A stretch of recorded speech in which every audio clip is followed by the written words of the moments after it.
বাংলাদেশের অর্থনীতি যদি পাল্টাতে হয়, পাল্টাতে হবে, হয় অবকাশ নেই, আমাদেরকে পাল্টাতে হবে।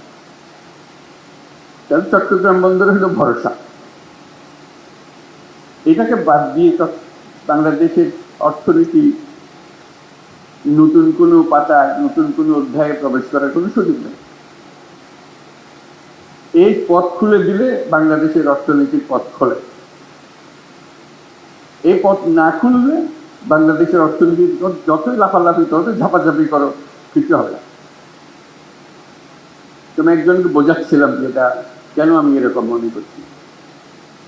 আমাদের চট্টগ্রাম বন্দরটা হলো বাংলাদেশের অর্থনীতির হৃৎপিণ্ড। এই হৃৎপিণ্ড যদি দুর্বল হয়, তুমি ডাক্তার বৈদ্য সবকিছু আনো, মেরামত হবে, কিন্তু চলে না। ছোট্ট একটা হৃৎপিণ্ড, তার মধ্যে হলো রোগাক্রান্ত। এই হৃৎপিণ্ডকে তুমি যতই ঠেলাঠেলি করো, ভিতরে বেশি রক্ত সঞ্চালন হবে না। এই যদি আমরা একমত হই যে বাংলাদেশের অর্থনৈতিক হৃৎপিণ্ড হলো চট্টগ্রাম বন্দর, তাহলে ওটার যে সাইজের বন্দর আছে, যে সাইজের হৃৎপিণ্ড আছে, ওই সাইজের করলে এই হৃৎপিণ্ড বিশ্ব সাইজের হৃৎপিণ্ড করতে হবে।